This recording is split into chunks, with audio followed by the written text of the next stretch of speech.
dokter, kembali lagi ke kanker ginjal tadi dokter. Nah, ini penyebab kanker ginjal ini apa sih dokter? Apakah rokok, kemudian alkohol, dan gaya hidup ini apakah juga berpengaruh akan terjadinya kanker ginjal ini dokter? Jadi memang dunia medis itu unik ya, karena memang kembali lagi ke sang pencipta ya. Artinya apa? Sebenarnya penyebab pasti itu sampai sekarang tidak akan bisa tahu kita ya. Tapi yang jelas ada faktor genetik ya, faktor herediter yang berperan terhadap munculnya suatu kanker, dalam hal ini kanker ginjal ya.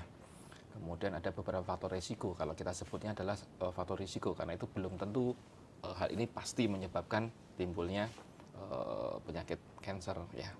Kalau kanker ginjal ya bisa merokok, kemudian obesitas, hipertensi, kemudian paparan zat-zat kimia tertentu seperti asbes, kadmium itu bisa memicu munculnya kanker ginjal ya.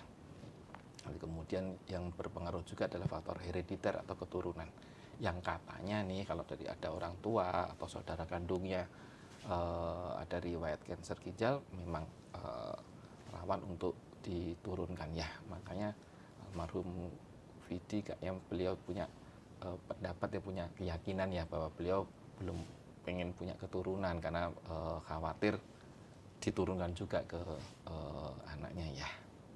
Baik dokter, jadi untuk faktor resiko ini genetik itu juga termasuk ya dokter Itu ya? termasuk faktor yang paling besar ya, untuk faktor risiko yang paling besar untuk memunculkan suatu kanker ginjal ya.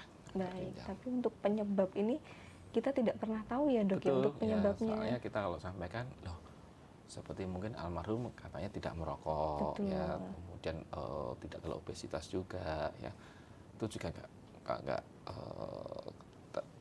pada akhirnya juga beliau mendapat cobaan kanker ginjal ya. Sebaliknya juga ada orang yang merokok dari sepanjang hidupnya sampai dia meninggal pun ternyata nggak ada kankernya gitu ya. Jadi ya memang unik, tapi di dalam dunia medis kita pasti ada suatu kayak penelitian kata yang mana ada hubungan yang positif ya antara kanker ginjal dengan faktor risiko yang tadi kita sebutin. Baik dokter.